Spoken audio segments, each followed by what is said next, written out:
భౌతిక జీవితంలో ఒక సగటు వ్యక్తిగా అంటే ఒకటికి ఆర్థిక సమస్యలు రావచ్చు, ఆరోగ్య సమస్యలు రావచ్చు, మానసిక సమస్యలు రావచ్చు, లేకపోతే భార్యాభర్తల మధ్య సమస్యలు రావచ్చు. నాకు నిత్యం జాతకాల దగ్గరికి వచ్చేవన్నీ ఈ సమస్యలే ఉంటాయి. వాడు విద్యాపరమైన జ్ఞానం లేదని, వాడు సరిగ్గా చదవటం లేదని, ఇటువంటి సమస్యలు అనేది తరచుగా వింటూ ఉంటాం. ఈ తరచుగా వినేటటువంటి ఈ సమస్యలకి, సమకాలీన జీవన విధానంలో ఉండే సమస్యలకి, వీటికి యోగానికి వీటిని ఏమన్నా తీర్చగలదా? లేకపోతే ఈరోజు ఒకటి బాగాలేదంటే వెళ్ళి టాబ్లెట్ వేసుకుంటే తగ్గుతుంది, అది యోగం ఏమన్నా మార్చగలదా?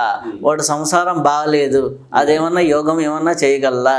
లేకపోతే ఇంకోటికి ఆర్థిక సమస్యలు ఉంది, దానికి ఏమన్నా యోగంలో ఉపాయం ఉందా?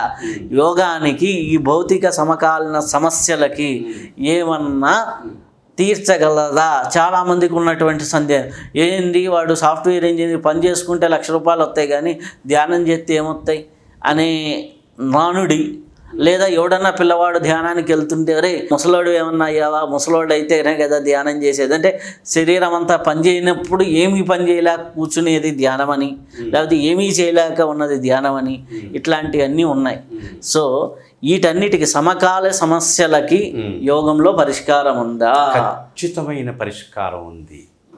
ముసలవాళ్ళు అయిపోయిన తర్వాత మీరన్నట్లు ఎందుకు పనికిరానటువంటి పరిస్థితులు ఏదో ముక్కు మూసుకొని మూల కూర్చొని ధ్యానం చేసుకోరా, ఏదో ఫలితం వస్తుందిరే, ఏదో అవుతుందిరే అని చెప్పడం చాలా శుద్ధ తప్పు.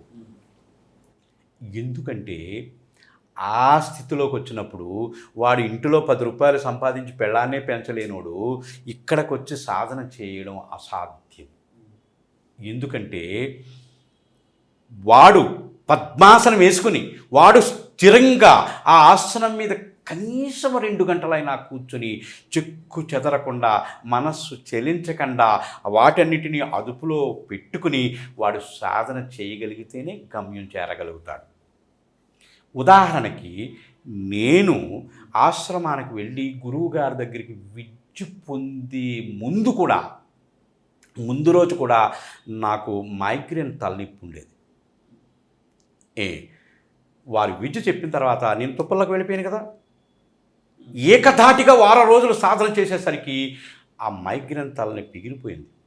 30 సంవత్సరాల క్రితం తగ్గిపోయినటువంటి ఆ మైగ్రేన్ తలనొప్పి ఈనాటికి నన్ను ఇబ్బంది పెట్టలేదు. అది ఏమైపోయిందో కూడా నాకు తెలియదు.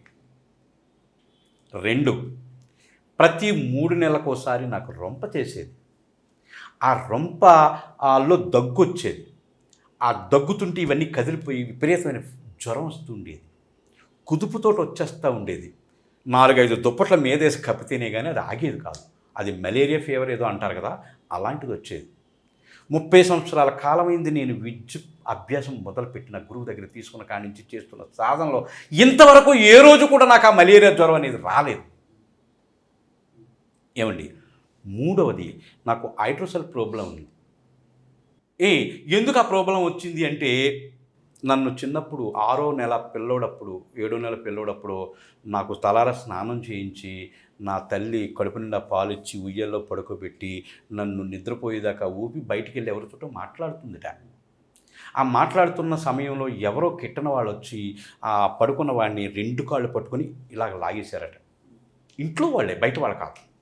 ఈర్షతో 3 కొడుకులు దీనికి కొడుకులే పుడుతున్నారని చెప్పి ఇంట్లో వాళ్ళే 2 కాళ్ళు పట్టుకొని లాగేస్తే వెంటనే ఆ బీజం, ఆ నరం సాగిపోయి అది వాచిపోయి విపరీతమైన గోల పెడుతుంటే ఎవరో ఒక ఆయన నెలకొకసారో 2 నెలలకొకసారో మా ఇంటికి మా ఫ్యామిలీలో ఒక బ్రహ్మం అంటే బంగారపు వస్తువులు తయారు చేసే వ్యక్తి ఆయన వచ్చాడంట. ఆ సమయానికి ఏమ్మా పిల్లవాడు ఎంత ఊరుకోబెట్టుకున్నా ఊరుకోవడం లేదు, ఎందుకు అలా ఏడుస్తున్నాడంటే, ఏమోనండి ఇలా జరిగింది, ఇది ఎందుకు వాచిపోయింది, నేను పరిగెట్టుకు వెళ్ళేసరికి క్యారమని పిల్లవాడు ఏడిచేసరికి నేను పరిగెట్టుకు వెళ్ళేసరికి ఆ అవతల ఆవిడ పారిపోయింది బయటికి.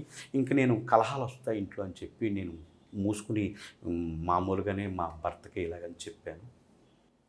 సర్లే ఎందుకులే అని ఆ బ్రహ్మానికి చూపిస్తే ఆయన ఏం చేశారంటే, చెవులో దానికి సంబంధించిన నరం ఉంటుందట. ఆ నరాన్ని ఇలా పట్టుకుని ఇలా నొక్కుతుంటే అక్కడ ఏడుపు ఆగి ఆ బాధ తగ్గిదట. నాకు ఆ నరాన్ని కట్ చేశాడనమాట. ఎప్పటికీ ఉంది ఆ కన్నం. చెవిలో. ఇది కరెక్ట్గా ఏమండి అలాగనా ఈ యొక్క రుగ్మతి దాని ద్వారా ఆపరేషన్ చేయించుకున్నప్పటికీ కూడా ఆ విపరీతమైన బాధ, విపరీతమైన ఎన్నో సమస్యలు ఎదుర్కొనేవాడిని. నేను విద్య మొదలుపెట్టిన తర్వాత అది ఏమైపోయిందో నాకు తెలియలేదు. ఇంతకాలానికి మీకు ఆరోగ్యాన్ని సమకూర్చినట్లు కాదా? చూడండి, ఏ వ్యాధికైనా కఫ, వాత, పిత్తములు ఈ మూడే కారణం. ఇందులో ఏది ప్రకోపించిందో దాన్ని అనుసరించి వ్యాధులు వస్తాయి. గనుక ఈ యొక్క సాధన వలన, ప్రాణాపాన గతాగతము వలన ఈ ఒక్క 3 కఫవాత పిత్తములు 3 కూడా ఏకంగా పనిచేస్తాయి. అందులో ఏ దోషం లేకుండా పనిచేస్తాయి. 3 సమానంగా పనిచేస్తాయి. తద్వారా మంచి ఆరోగ్యం వస్తుంది. ఆరోగ్యవంతుడు ఏ పనైనా చేసుకుని 10 రూపాయలు తెచ్చుకొని సంపాదించుకొని పిల్లల్ని పోషించుకోగలడు. అనారోగ్యంతో ఉన్నవాడు వాడేం చేయగలడు?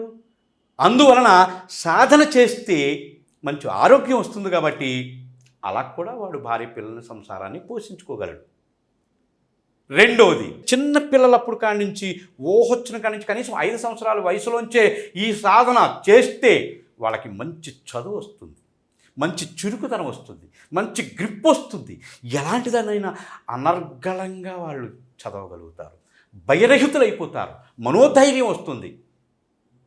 ఉదాహరణకి ఒక గొప్ప రాజకీయ నాయకుడు ఉన్నాడు అనుకోండి, వాడు గొప్ప సాధన చేశాడనుకోండి, ఈ ప్రజల్ని ఎలాగా సమర్థించాలో, ఈ ప్రజలకి ఏమి చేయాలో అనేటువంటి మంచి జ్ఞానం కలిగి ఉంటుంది. ఒక పెద్ద ఐఏఎస్ ఆఫీసర్ ఉన్నాడు అనుకోండి, ఆ జిల్లా అంతటినీ కూడా అతడు చక్కబెట్టాలి కాబట్టి మెంటల్ టెన్షన్, విపరీతమైన టెన్షన్ వస్తుంది. ఏమండి, విపరీతమైన ఒత్తిడి వస్తుంది. టెన్షన్ అని అనకూడదు, ఒత్తిడి వస్తుంది. సాయంత్రం ఇంటికొచ్చి, డ్యూటీ నుంచి ఇంటికొచ్చి శుభ్రంగా స్నానం చేసుకొని 1 గంట కూర్చొని సాధన చేశారనుకోండి, ఈ ఖర్చు అయిపోయేటువంటి ఈ ఎనర్జీ ఏదైతే ఉన్నదో అది మళ్ళీ తిరిగి పొందగలుగుతారు. ఏమండి, ఒక డాక్టర్ 1 గంట, ఉదయం 1 గంట, సాయంత్రం 1 గంట సాధన చేసి ఆ హాస్పిటల్కి వెళ్ళి పేషెంట్ని చూశారనుకోండి, చక్కని రెమెడీ వాళ్ళకి ఇవ్వగలరు. ఒక లాయరు ఈ ప్రాణాపాన గతాగతము చేశాడనుకోండి, ఏమి మాట్లాడాలో ఆయనకు మంచి ధైర్యం వస్తుంది, మంచి ఆరోగ్యం వస్తుంది. ఇవన్నీ కూడా మనిషికి, మానవాళికి చాలా అవసరం, చాలా ఉపయోగం. చివరకు ఆ స్పిరిచువల్ అంటే భగవంతుడు అనేటువంటి ఒక తత్వాన్ని కూడా తెలుసుకోగలుగుతారు. మొదట ఆరోగ్యాన్ని పొందుతారు, అన్ని రకాల మానసిక, శారీరక లబ్ధిని పొందుతారు. ఈ యోగం ద్వారా చివరకు ఆ ధర్మాన్ని ఆచరించిన వాళ్ళు అవుతారని మన పూర్వీకులు వాళ్ళు పరిశోధన చేసి, వాళ్ళు అనుభవించి, ఆ తపస్సులో పొందినటువంటి జ్ఞానాన్ని మనకు చెప్పారు. వాళ్ళు కొత్తగా చెప్పలేదు కదా. ఇప్పుడు ఉదాహరణకి గుండెపోటు వస్తుందండి. ఏమండి, ఎందుకు వస్తుంది? గుండెల్లో కఫం పట్టింది. అది ఎలా పోవాలి?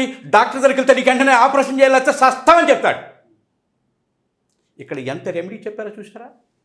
ఆ ఒక్క నిప్పుకి 3 ఎల్లుల్లిపై రేకలు తీసుకుని 3 మిరియాలు అందులో కలిపి నూరేసి ముద్ద చేసి మింగి అరగంటలో నీ నొప్పి పోద్ది. అందుకు అది పనిచేస్తుంది. లవంగాలు, దాసం చెక్క, జాజికాయ, జాపత్రి ఇవన్నీ కూడా మసాలా దినుసులని ఎందుకు మీరు భయపడుతున్నారు? ఒక్కొక్కటి ఒక్కొక్క దాని మీద పనిచేస్తుంది. చూడండి, దాసం చెక్క ఉంది, బీపీని అప్ అండ్ డౌన్ అవ్వకుండా కంట్రోల్ చేస్తుంది. లవంగాలు ఉన్నాయి, మీలో ఒక రకమైనటువంటి ఉత్తేజాన్ని కలుగు చేస్తాయి. ఏమండి, వాజీకరణ శక్తిని కలిగి ఉన్నాయి అవి లవంగాలు. ఇవన్నీ తగుమాత్రం ప్రతినిత్యం వాడితే మంచి ఆరోగ్యాన్ని కలుగు చేస్తాయి. అంతేగాని ఇంతంత మొక్కలతోటి ఇంత మసాలా రుబ్బి అందులో వేసేసి అది ఒక పులగంలాగా తయారు చేసేసుకొని ఒళ్ళు మర్చిపోయి తింటే వ్యాధులు రాకపోతే ఏం చేస్తాయి?